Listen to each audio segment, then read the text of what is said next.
தமிழக சட்டமன்றத்தில் நடத்தப்பட்ட நம்பிக்கை வாக்கெடுப்பில் 144 உறுப்பினர்களின் ஆதரவுடன் தாவேக அரசு வெற்றி பெற்றது.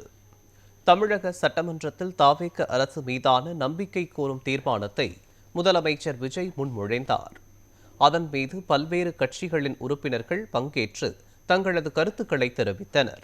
இதில் மார்க்சிஸ்ட் கம்யூனிஸ்ட், விசிக, காங்கிரஸ் ஆகிய கட்சிகளின் உறுப்பினர்கள் தாவேக அரசிற்கு ஆதரவு தெரிவிப்பதாக குறிப்பிட்டனர். நடுநிலை வகிப்பதாக பாஜக உறுப்பினரும் வாக்கெடுப்பில் இருந்து விலகியிருப்பதாக பாமக உறுப்பினரும் தெரிவித்தனர்.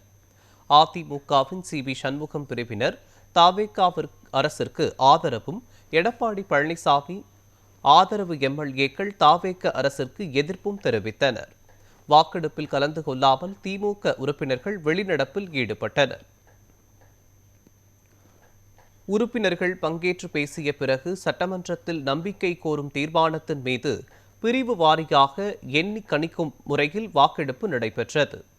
6 பிரிவுகளாக நடத்தப்பட்ட வாக்கெடுப்பில் மொத்தம் 144 உறுப்பினர்கள் ஆதரவு தெரிவித்தனர். 22 பேர் எதிர்ப்பு தெரிவித்தனர். 5 உறுப்பினர்கள் நடுநிலை வகித்தனர். இதையடுத்து நம்பிக்கை வாக்கெடுப்பில் தாவேக அரசு வெற்றி பெற்றதாக சபாநாயகர் ஜே.சி.டி. பிரபாகரன் அறிவித்தார்.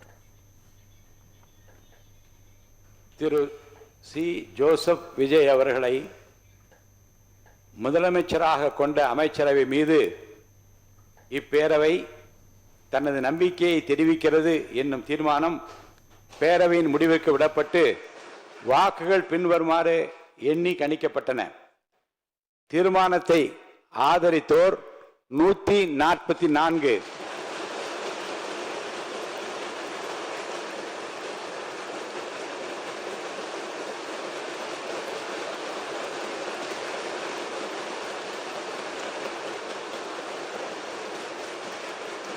தீர்மானத்தை எதிர்த்தோர் 22, நடுநிலை வகித்தோர் 5.